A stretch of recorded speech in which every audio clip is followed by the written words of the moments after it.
নমস্কার, তনুর বাংলা ক্লাসিক স্টোরিতে আমি তনুশ্রী তোমাদের সবাইকে স্বাগত জানাই। আমার আজকের নিবেদন রবীন্দ্রনাথ ঠাকুরের একটি ছোট গল্প, মুসলমানের গল্প।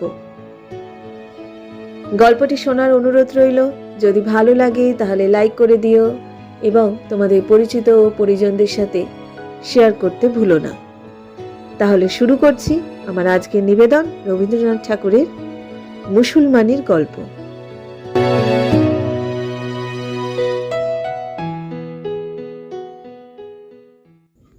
খসড়া। তখন অরাজকতার চরগুলো কণ্টকিত করে রেখেছিল রাষ্ট্রশাসন। অপ্রত্যাশিত অত্যাচারের অভিঘাতে দোলায়িত হতো দিন রাত্রি। দুঃস্বপ্নের জাল জড়িয়েছিল জীবনযাত্রার সমস্ত ক্রিয়াকর্মে। গৃহস্থ কেবলই দেবতার মুখ তাকিয়ে থাকত। অপদেবতার কাল্পনিক আশঙ্কায় মানুষের মন থাকত আতঙ্কিত। মানুষ হোক আর দেবতাই হোক, কাউকে বিশ্বাস করা কঠিন ছিল। কেবলই চোখের জলে দোহাই পারতে হতো। শুভকর্ম এবং অশুভ কর্মের পরিণামের সীমারেখা ছিল ক্ষীণ। চলতে চলতে পদে পদে মানুষ হোঁচট খেয়ে খেয়ে পড়ত দুর্গতির মধ্যে।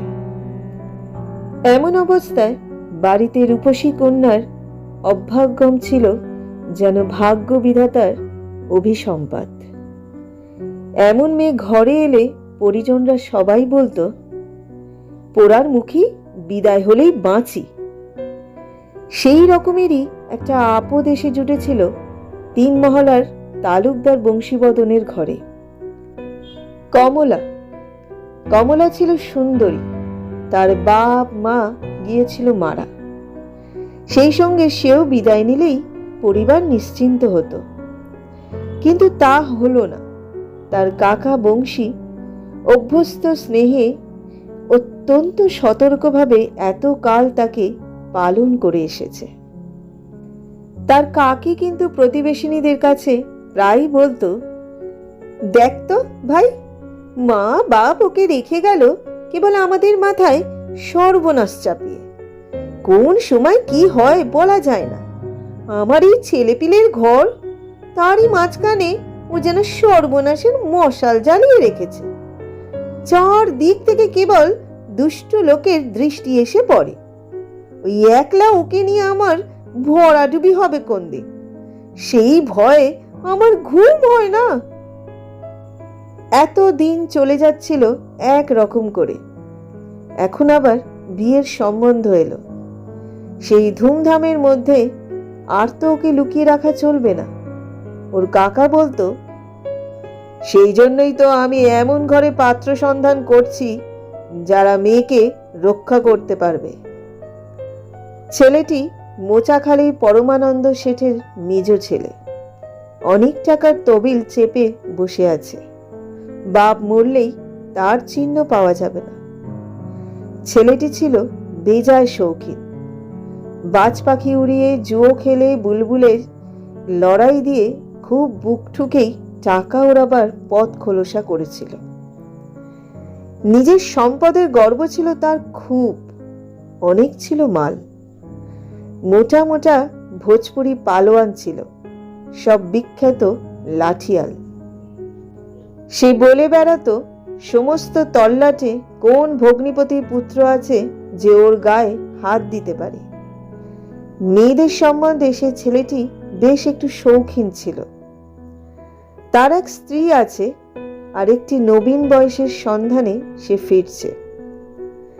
কমলার রূপের কথা তার কানে উঠল। শেঠ বংশ খুব ধনী, খুব প্রবল। ওকে ঘরে নেবে এই হলো তাদের পণ। কমলা কেঁদে বলে, কাকামণি, কোথায় আমাকে ভাসিয়ে দিচ্ছ? তোমাকে রক্ষা করবার শক্তি থাকলে চিরদিন তোমাকে বুকে করে রাখতুম, জানো তো মা। বিবাহের সম্বন্ধ যখন হলো তখন ছেলেটি খুব বুক ফুলিয়ে এলো আসরে। বাজনা বাদ্যি সমারোহের অন্ত ছিল না। কাকা হাত জোড় করে বললে, বাবাজি, এত ধুমধাম করা ভালো হচ্ছে না, সময় খুব খারাপ। শুনে সে আবার ভগ্নিপতির পুত্রদের আস্পর্ধা করে বললে, দেখা যাবে কেমন সে কাছে ঘেঁষে। কাকা বললে, বিবাহ অনুষ্ঠান পর্যন্ত মেয়ের দায় আমাদের, তারপর মেয়ে এখন তোমার। তুমি ওকে নিরাপদে বাড়ি পৌঁছাবার দায় নাও। আমরা এ দায় নেবার যোগ্য নই, আমরা দুর্বল। ও বুক ফুলিয়ে বললে, কোনো ভয় নেই। ভোজপুরি দারোয়ানরা গোফ চারা দিয়ে দাঁড়ালে সব লাঠি হাতে। কন্যা নিয়ে চললেন সেই বিখ্যাত মাঠের মধ্যে, তালতরির মাঠ। মধুমল্লার ছিল ডাকাতের সর্দার। সে তার দল বল নিয়ে রাত্রি যখন 2 প্রহর হবে মশাল জ্বালিয়ে হাঁক দিয়ে এসে পড়ল। তখন ভোজপুরীদের বড় কেউ বাকি রইল না। মধুমল্লার ছিল বিখ্যাত ডাকাত, তার হাতে পড়লে পরিত্রাণ নেই। কমলা ভয়ে চতুর্দলা ছেড়ে ঝোপের মধ্যে লুকোতে যাচ্ছিল। এমন সময় পিছনে এসে দাঁড়ালো বৃদ্ধ হবির খাঁ। তাকে সবাই পয়গম্বরের মতোই ভক্তি করত। হবির সোজা দাঁড়িয়ে বললে, বাবা সকল তফাৎ যাও, আমি হবির খাঁ। ডাকাত বললে, খাঁ সাহেব, আপনাকে তো কিছু বলতে পারবো না, কিন্তু আমাদের ব্যবসা মাটি করলেন কেন? যাই হোক, তাদের ভঙ্গ দিতেই হলো। হবির এসে কমলাকে বললে, তুমি আমার কন্যা, তোমার কোনো ভয় নেই। এখন এই বিপদের জায়গা থেকে চলো আমার ঘরে। কমলা অত্যন্ত সংকুচিত হয়ে উঠল।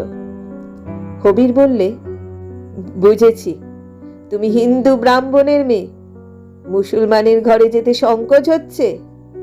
কিন্তু একটা কথা মনে রেখো, যারা যথার্থ মুসলমান তারা ধর্মনিষ্ঠ ব্রাহ্মণকে সম্মান করে।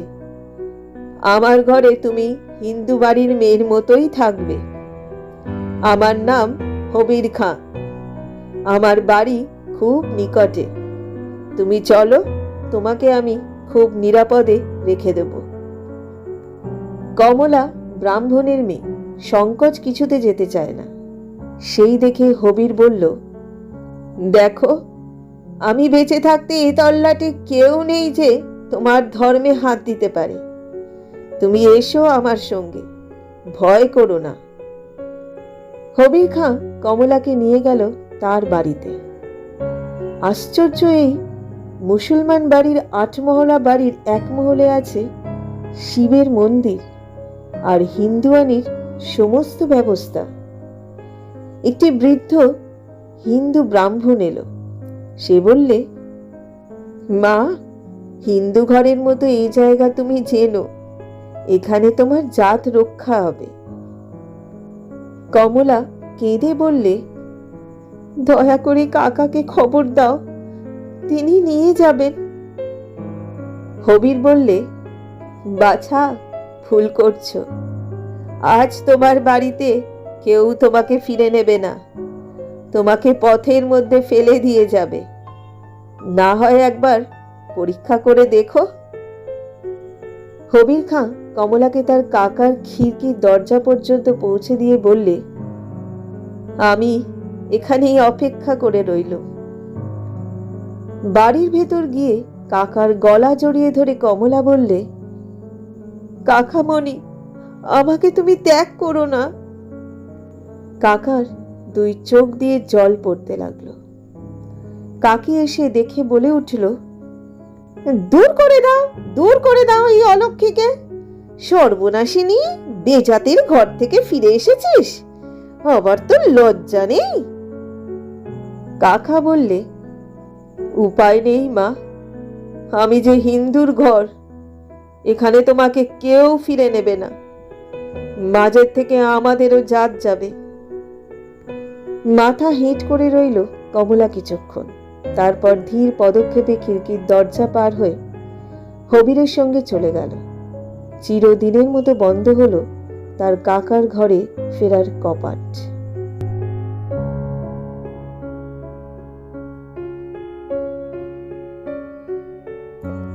হবির খাঁর বাড়িতে তার আচার ধর্ম পালন করবার ব্যবস্থা রইল। হবির খাঁ বললে, তোমার মহলে আমার ছেলেরা কেউ আসবে না। এই বুড়ো ব্রাহ্মণকে নিয়ে তুমি পুজো আর্চা, হিন্দু ঘরের আচার বিচার মেনে চলতে পারবে। এই বাড়ি সম্বন্ধে পূর্বকালের একটু ইতিহাস ছিল। এই মহলকে লোকে বলতো রাজপুতানির মহল। পূর্বকালের নবাব এনেছিলেন রাজপুতের মেয়েকে, কিন্তু তাকে তার জাত বাঁচিয়ে আলাদা করে রেখেছিলেন। সে শিব পূজা করত, মাঝে মাঝে তীর্থ ভ্রমণেও যেত। তখনকার অভিজাত বংশীয় মুসলমানেরা ধর্মনিষ্ঠ হিন্দুকে শ্রদ্ধা করত।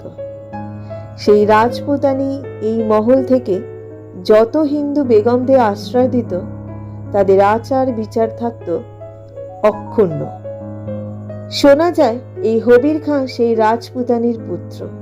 যদিও সে মায়ের ধর্ম নেয়নি, কিন্তু সেই মাকে পূজা করত অন্তরে।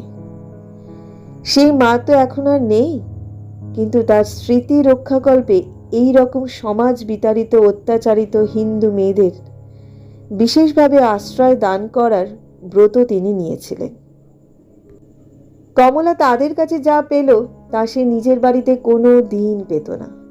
সেখানে কাকি তাকে দুর্ছাই করত।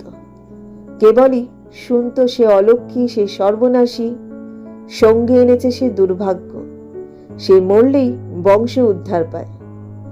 তার কাকা তাকে লুকিয়ে মাঝে মাঝে কাপড় চোপড় কিছু দিতেন, কিন্তু কাকির ভয় সেটা গোপন করতে হতো। রাজপুতানির মহলে এসে সে যেন মহিষীর পথ পেল। এখানে তার আদরের অন্ত ছিল না। চারিদিকে তার দাসদাসী, সবই হিন্দু ঘরের ছিল। অবশেষে যৌবনের আবেগ এসে পৌঁছল তার দেহে। বাড়ির একটি ছেলে লুকিয়ে লুকিয়ে আনাগোনা শুরু করলো কমলার মহলে। তার সঙ্গে সে মনে মনে বাঁধা পড়ে গেল। তখন সে হবির খাঁকে একদিন বললে, বাবা, আমার ধর্ম নেই। আমি যাকে ভালোবাসি সেই ভাগ্যবানই আমার ধর্ম। যে ধর্ম চিরদিন আমাকে জীবনের সব ভালোবাসা থেকে বঞ্চিত করেছে, অবজ্ঞার আস্তাগুড়ের পাশে আমাকে ফেলে রেখে দিয়েছে, সে ধর্মের মধ্যে আমি তো দেবতার প্রসন্নতা কোনো দিন দেখতে পেলাম না। সেখানকার দেবতা আমাকে প্রতিদিন অপমানিত করেছে, সে কথা আজও আমি ভুলতে পারিনি। আমি প্রথম ভালোবাসা পেলাম বাপজান তোমার ঘরে। জানতে পারলাম হতভাগিনী মেয়েরও জীবনের মূল্য আছে। যে দেবতা আমাকে আশ্রয় দিয়েছেন, সেই ভালোবাসার সম্মানের মধ্যে তাকেই আমি পুজো করি। তিনি আমার দেবতা। তিনি হিন্দুও নন, মুসলমানও নন। তোমার মেজ ছেলে করিম, তাকে আমি মনের মধ্যে গ্রহণ করেছি। আমার ধর্ম কর্ম ওরই সঙ্গে বাধা পড়েছে। তুমি মুসলমান করে নাও আমাকে, তাতে আমার আপত্তি হবে না। আমার না হয় দুই ধর্মই থাকলো। এমনই করে চলল ওদের জীবনযাত্রা। ওদের পূর্বতন পরিজনদের সঙ্গে আর দেখা সাক্ষাতের কোনো সম্ভাবনা রইল না।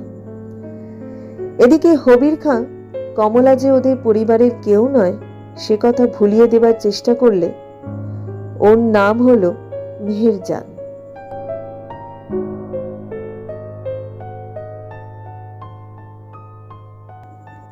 ইতিমধ্যে ওর কাকার দ্বিতীয় মেয়ের বিবাহের সময় এলো। তার বন্দোবস্ত হলো পূর্বের মতো। আবার এলো সেই বিপদ। পথের মধ্যে হুঙ্কার দিয়ে এসে পড়ল সেই ডাকাতের দল। শিকার থেকে একবার তারা বঞ্চিত হয়েছিল, সেই দুঃখ তাদের ছিল। এবার তার শোধ নিতে চায়। কিন্তু তারই পিছন পিছন আর এক হুঙ্কার এলো, খবরদার! ওই রে, হবির খাঁর চেলারা এসে সব নষ্ট করে দিলে। কন্যা পক্ষরা যখন কন্যাকে পালকির মধ্যে ফেলে রেখে যে যেখানে পেল দৌড় মারতে চায়, তখন তাদের মাঝখানে দেখা দিল হবির খাঁয়ের অর্ধচন্দ্র আঁকা পতাকা বাঁধা বর্ষার ফলক। সেই বর্ষা নিয়ে দাঁড়িয়েছে নির্ভয়ে একটি রমণী। সরলাকে তিনি বললেন, বোন, তোর ভয় নেই।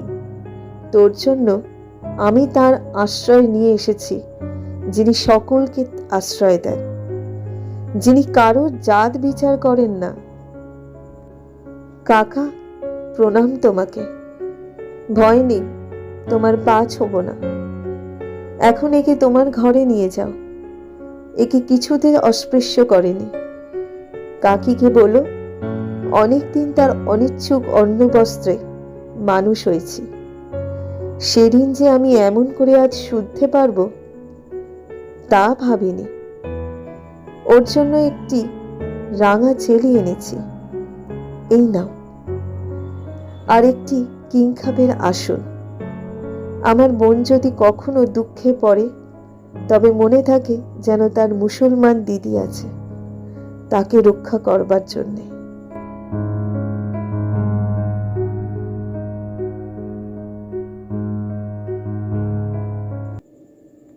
তোমরা এতক্ষণ শুনলে রবীন্দ্রনাথের একটি ছোট গল্প, মুসলমানের গল্প। গল্পটা কেমন লাগলো অবশ্যই তোমরা কমেন্ট করে জানিও। তোমাদের কমেন্টের অপেক্ষায় থাকবো। এরকম আরো নতুন নতুন গল্প, ক্লাসিক স্টোরি শুনতে হলে যারা এখনো পর্যন্ত আমার চ্যানেলটাকে সাবস্ক্রাইব করোনি, যদি যোগ্য মনে হয় চ্যানেলটাকে সাবস্ক্রাইব করে দিও এবং পাশে থাকা বেল আইকনটি ক্লিক করে দিও, যাতে নতুন গল্পের সমস্ত নোটিফিকেশন সবার আগে তোমাদের কাছে পৌঁছয়। আজকের মতো বিদায় নিচ্ছি, আবার ফিরবো আরেকটা নতুন গল্প নিয়ে। সবাই ভালো থেকো, সুস্থ থেকো এবং অবশ্যই সাবধানে থেকো।